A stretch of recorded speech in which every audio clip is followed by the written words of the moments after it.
Comienza la agenda económica PM de este jueves acá en CNN Chile y es con una pregunta. Y es realmente la pregunta que se hacen todos en el mercado local, específicamente los economistas que hacen las proyecciones. 2023, la economía, el crecimiento del PIB, o en este caso la baja del PIB que se proyecta, ¿será menor a lo esperado? ¿La actividad tendrá un mejor rendimiento? Esa es la pregunta que surge luego de la sorpresa que vimos en el IMACEC de diciembre.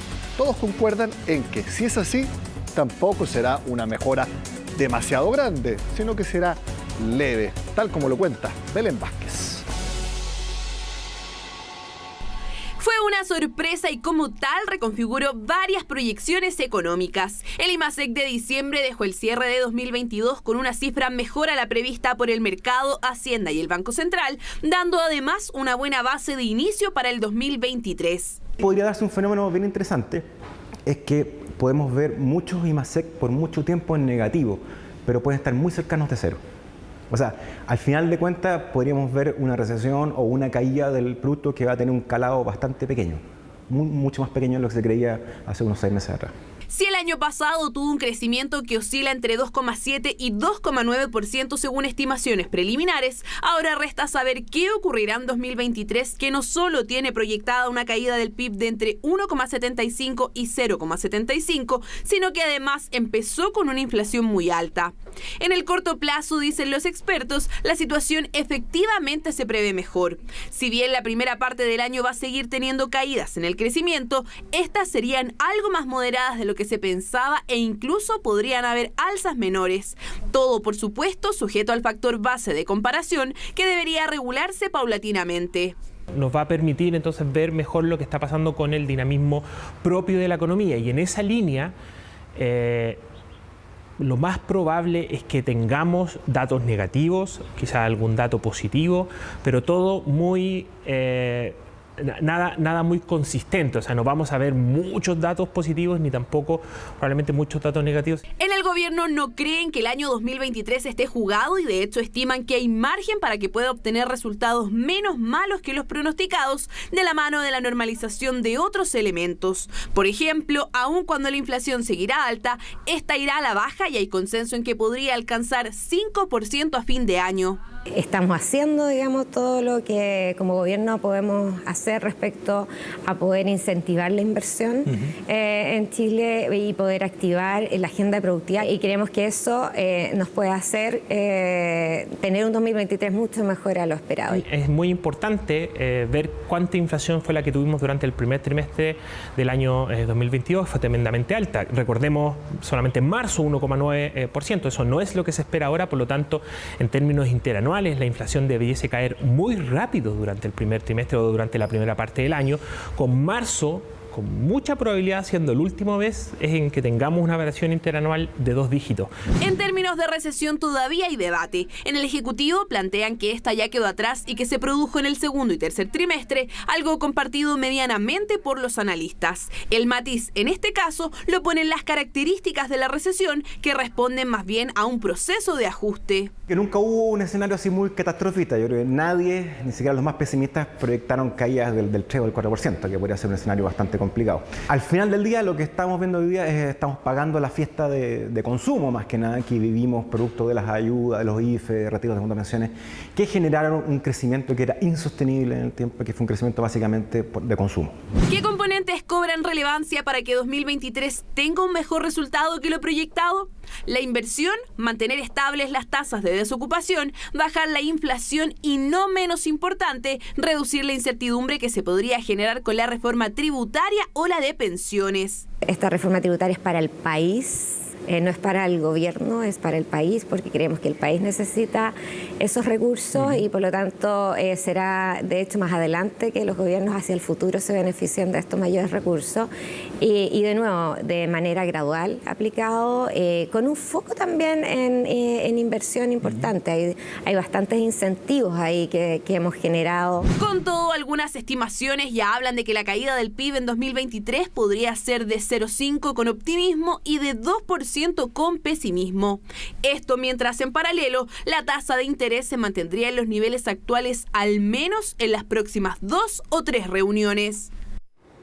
Aquí vimos entonces lo que opina el mercado local, que está calibrando entonces los números. De hecho, ayer veíamos algunas proyecciones oficiales de equipos de estudio que ya no creen que Chile va a caer 1,5% este año. Podría caer 1%. Ahí se están manejando un poco los números. Bueno, eso es lo que opina el mercado local. ¿Qué es lo que ven desde afuera, específicamente desde Nueva York? Porque desde esa ciudad, ese contacto ahora en Agenda Económica con el economista de Bloomberg, Felipe Hernández, que está a cargo de ver Chile, pero también México y Perú. Entonces tiene una mirada bastante importante de la región. Felipe, gracias por estar con CNN Chile. Buenas tardes. Buenas tardes. Gracias a ti por la invitación.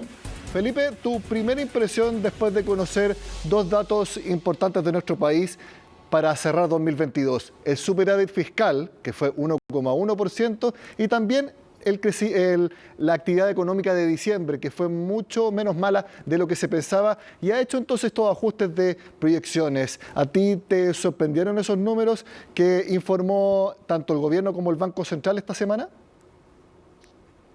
Sí, los datos efectivamente han sido bastante favorables, mejor de lo que el consenso del mercado y nosotros estábamos esperando.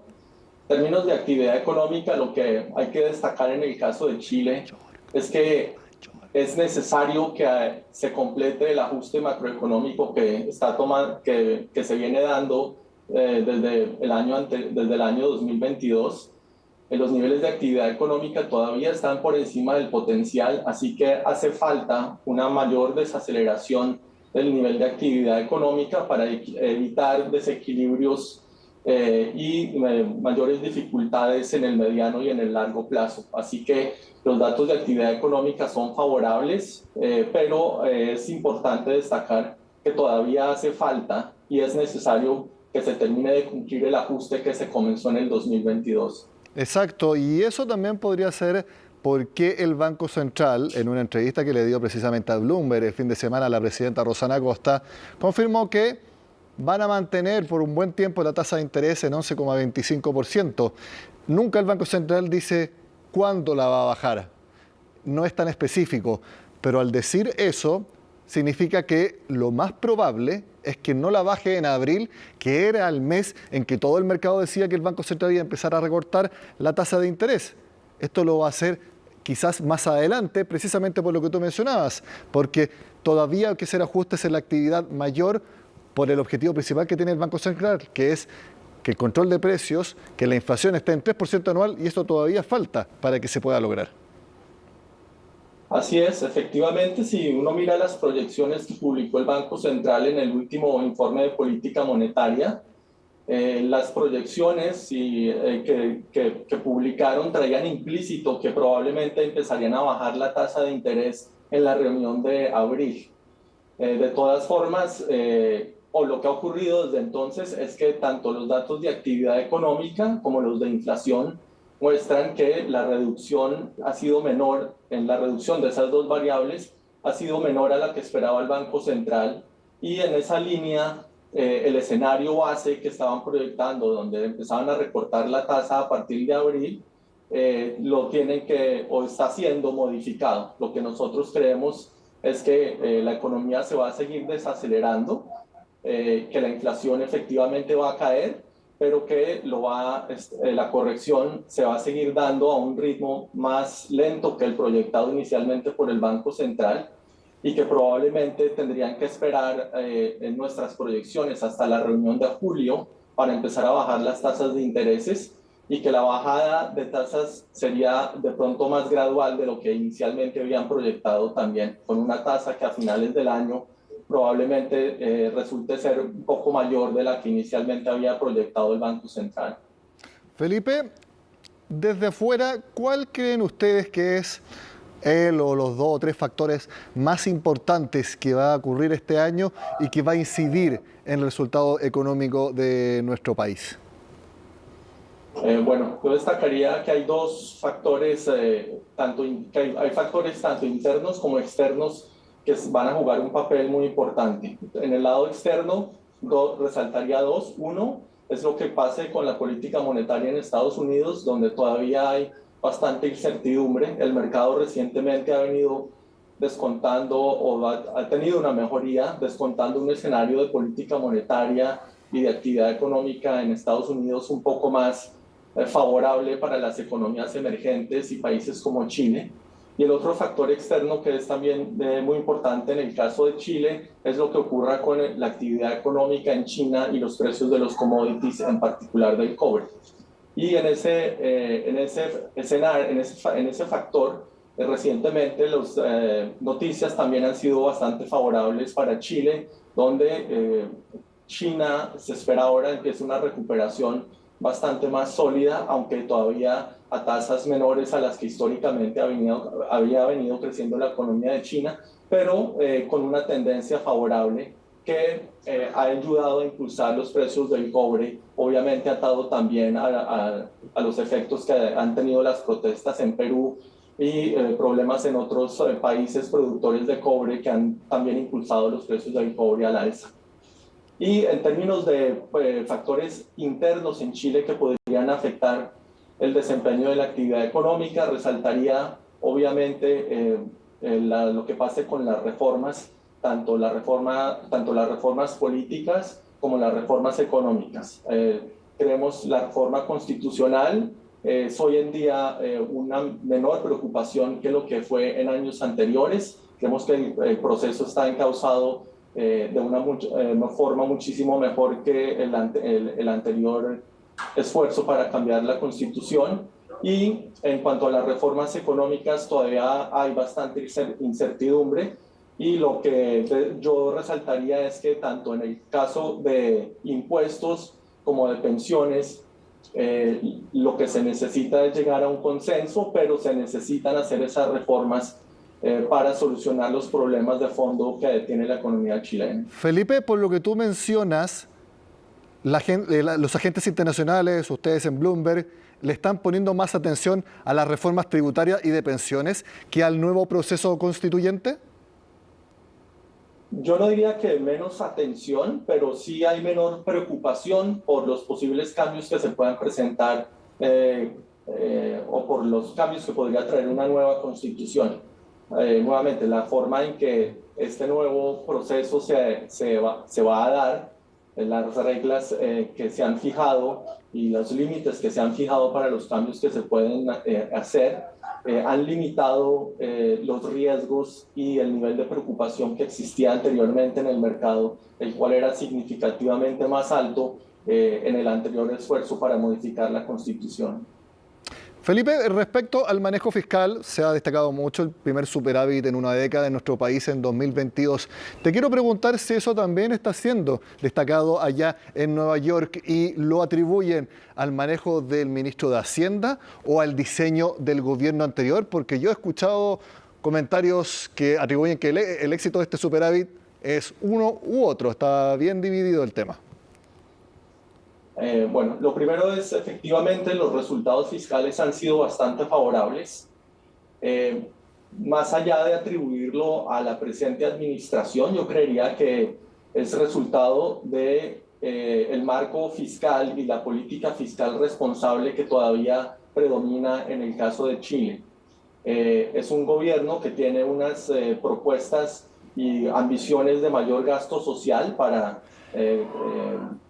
tratar de solucionar algunos de los problemas de distribución del ingreso que han traído dificultades para la economía chilena en los últimos años, pero que está comprometido a hacer esos cambios de una forma responsable. Y en ese orden de ideas surge la necesidad de hacer una reforma tributaria para incrementar los ingresos del gobierno y tener los recursos necesarios para impulsar esas políticas sociales.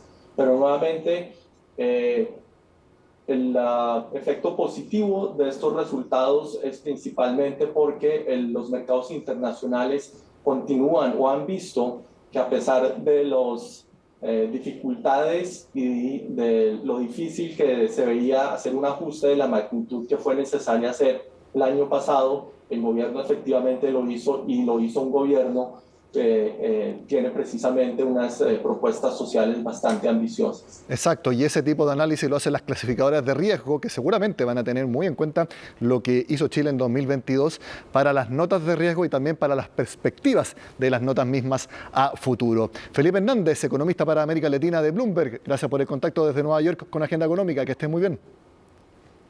Muchas gracias a ti, que estés muy bien. Felipe mencionó la reforma de pensiones. Bueno, al regreso a la agenda económica les cuento cómo cerraron los multifondos en el primer mes de 2023. Ya volvemos.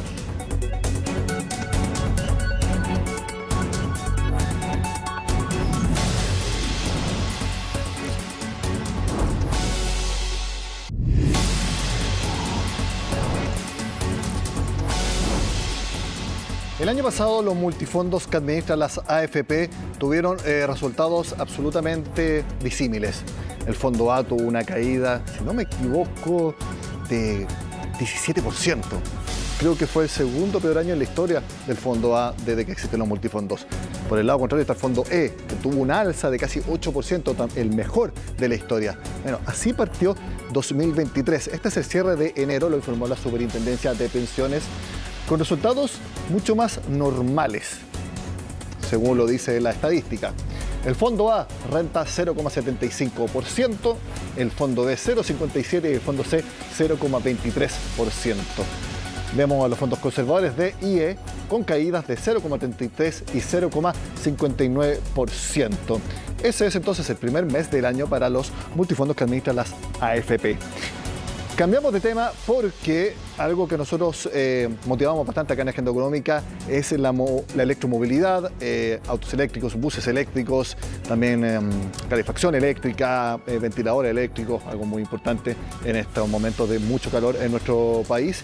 Y este jueves hubo un hito porque en la capital se trajo el bus eléctrico número 1000 y las previsiones son que esto siga, y de hecho Santiago ya es la ciudad en el mundo, fuera de China, muy importante, fuera de China, con más buses eléctricos de todo el mundo. El área de movilidad metropolitana se renueva en busca de ecología y electromovilidad.